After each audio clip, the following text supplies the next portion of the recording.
Hello बच्चों, तो अब देखते हैं हम हमारा क्वेश्चन नंबर 20। तो क्वेश्चन नंबर 20 आई होप आप सबने कर लिया होगा, क्योंकि मैंने आपको जब यहाँ पर क्वेश्चन नंबर करवाया था 16, तो मैंने आपको कहा था कि आपका 16, 23 एंड आपका 20 ये सारे सेम है। ये मैंने करवाया था ना। तो यहाँ एन की जगह भी क्या है, 4 है। तो आई होप आपने कर लिया होगा। कहीं पे भी कोई इशू आई है तो आप इसका आंसर देखो। अभी एन की जगह हमें 4 दिया हुआ है, जब हम 23 करेंगे तो एक्स की एन की जगह हमें 2 दिया होगा। तो करना क्या होता है, जो भी यहाँ पे एन की जगह पे है, एन की जगह कितना 4 है, तो उसके एक पावर कम का ऊपर नीचे मल्टीप्लाई कर देना होता है। तो यहाँ हम किसका मल्टीप्लाई करेंगे, एक्स की पावर 3, और यहाँ भी एक्स की पावर 3 का हमने यहाँ पे क्या कर दिया, मल्टीप्लाई कर दिया। तो अब हमारा यहाँ पे क्वेश्चन क्या बन गया, तो ये आपका एक्स पावर 3 ऊपर हो गया, और ये एक्स पावर 3 और ये एक्स पावर 1 दोनों का बेस से में पावर ऐड हो जाती है। तो ये x पावर 4 हो गया और ये x पावर 4 माइनस 1 हो गया। अब हमें इसको यहाँ पे क्या करना है, इंटीग्रेट करना है। तो आप खुद सोचो, अगर मैं x पावर 4 को यहाँ पे t ले लेती हूँ तो 4x cube dx equal to dt हो जाएगा। तो इसका मतलब न्यूमरेटर जो है वो हमारा यहाँ से हट जाएगा, तो और नीचे हमारा क्वेश्चन भी ईजी हो जाएगा। क्योंकि इसको हम क्या करें, इसको कैसे फैक्टर्स बनाए, तो ये एक क्वेश्चन ईजी हो जाएगा। तो ये 3 तरह के क्वेश्चन ही है सेम टाइप के, तो वो आप थोड़ा सा दिमाग में रख लेना। क्योंकि डिनोमिनेटर में हमें यहाँ फैक्टर्स बनाने तो इतने ईजी नहीं है कि हम सबके यहाँ पे फैक्टर्स बना लें। इसके तो फिर भी बना लेंगे। ये क्वेश्चन भी हमने किया है 1/x power 4 minus 1। Question number 15 में हमने क्या था, जब नीचे ये हमारा ये नहीं था, ये देखो ये 15 हमने किया था ना, तब आपके इसके मल्टीप्लाई में कुछ नहीं था, तो हमने सीधे सीधे फैक्टर बना के कर लिया था। लेकिन यहाँ पे क्या है, ये मल्टीप्लाई में है, तो इसके लिए अब हमें वही मैथड लेना पड़ेगा। तो वही लो, let x cube x4, denominator को हम लेट करते हैं ना, late x4 equal to T है। अब आप इसको यहाँ पे क्या करोगे, डिफ्रेंशिएट करोगे, तो 4 आगे आ गया, एक्स की पावर 4 माइनस 1 यानी 4x cube D X equal to कितना हो गया, डी टी हो गया। तो हमारे पास ऊपर एक्स क्यूब डी एक्स ही है, 4 नहीं है, तो 4 को हम इधर भेज देते हैं। तो X cube D X equal to कितना हो गया, 1/4 डी टी हो गया। तो चलो करो, अब इसकी वैल्यू हम रख देते हैं ताकि हमारा इजी फॉर्म में हो जाए। तो ये 20 जैसा है ना, 21 भी वैसा ही बिल्कुल यहाँ से सोल्यूशन सेम होने वाला है।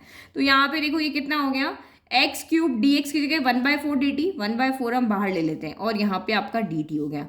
और ये कितना हो जाएगा, एक्स पावर 4 की जगह हमने टी माना था, तो ये टी हो गया, और ये आपका टी माइनस का 1 हो गया। अब ये तो आप कर ही लोगे, पार्शियल फ्रैक्शन को लेकर के हमें इसको करना है। हमें इसका तरीका नहीं पता, तो हम सिर्फ इसी को लेके चलते हैं। इसको हम पहले सिंपल इंटीग्रेशन फॉर्म में चेंज करते हैं। तो 1/t टी माइनस 1, तो ये क्या हो जाएगा, a/t, क्योंकि ये भी एक फैक्टर ही है, t माइनस 0 मान के कर लो, तो यही हो गया। और ये कितना हो गया आपका b/ कितना हो गया, t माइनस का 1 हो गया।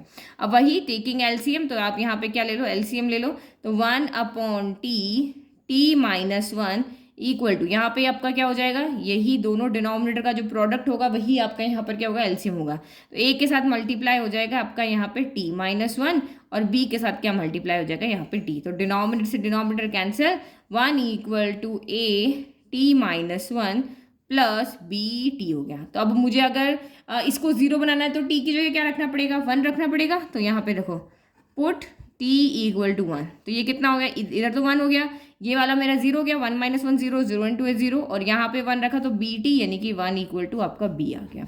चलो फिर आप यहाँ पे रखो t इक्वल टू क्या रखो, 0 रखो। तो पुट t इक्वल टू 0, तो हमने t इक्वल टू यहाँ पे 0 रखा, तो ये हमारा b 0 हो गया, अब हमें a मिल जाएगा। तो ये 0 रखा तो 1 इक्वल टू कितना हो गया, माइनस का a हो गया। तो this implies a equal to minus का 1 हो गया। तो ये हमारी दोनों वैल्यू आ गई है। अब इसके अंदर पुट कर दो, यहाँ पुट कर देते हैं, फिर हमारा सॉल्व हो जाएगा।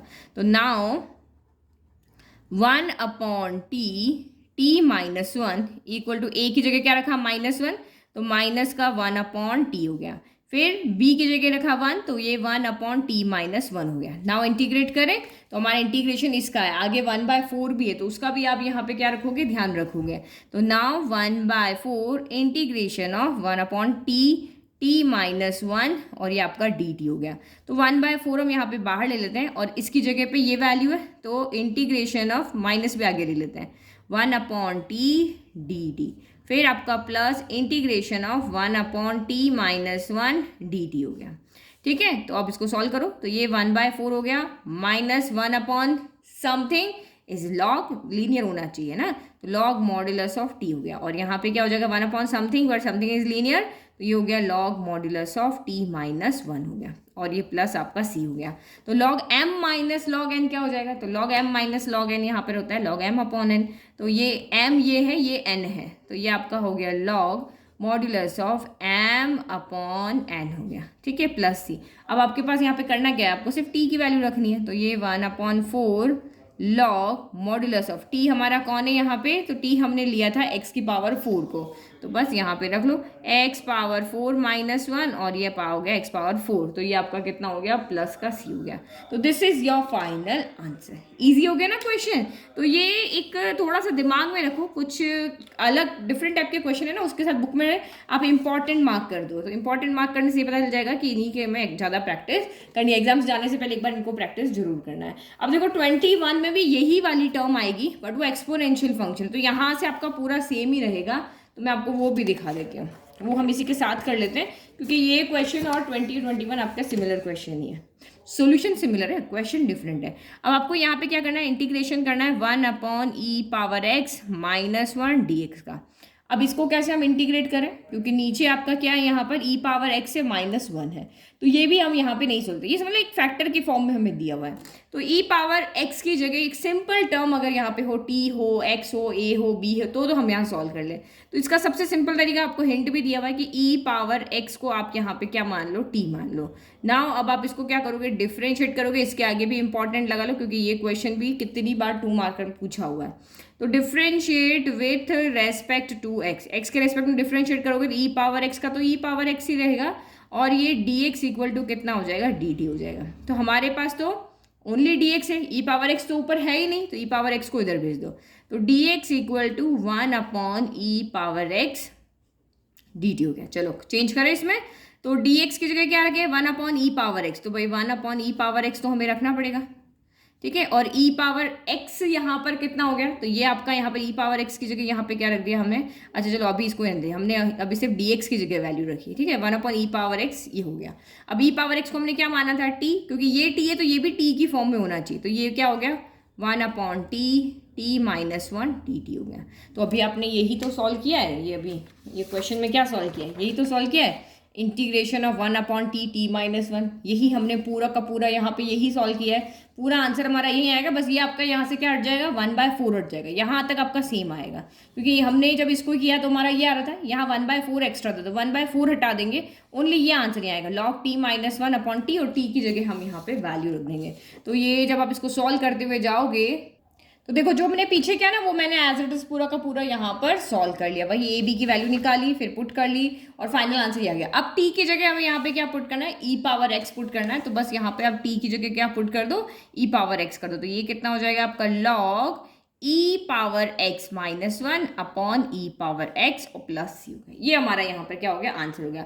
अब देखो पीछे मॉड्यूलस नहीं है आपका, यहाँ पे जो आपने मॉड्यूलस लगा रखा है ना, वो नहीं है, क्यों नहीं है, क्योंकि e⁻x जो होता है हमेशा क्या होता है, ग्रेटर देन 0 होता है, तो e⁻x आपका ग्रेटर देन 0, तो अगर ये 2 से 3 के बीच में होता है ना, तो -1 करोगे तो ये पॉजिटिव ही रहेगा, और e⁻x वैसे ही पॉजिटिव है, तो इसका फाइनल आंसर आप यहाँ पे ऐसे भी लिख सकते हो, e⁻x माइनस 1 e⁻, हम यहाँ पे हमें मॉड्यूलस लगाने की जरूरत नहीं है, क्योंकि ये हमारा ग्रेटर देन 0 होता है, तो हमें एक यहाँ से पॉजिटिव आंसर ही मिलने वाला है, ठीक है। तो ये हो गया हमारा फाइनल आंसर। आई होप आपको दोनों क्वेश्चन समझ में आया, दोनों का आंसर लगभग सेम था, तो इसीलिए मैंने एक ही वीडियो में इसको सॉल्व करा दिया। Thank you.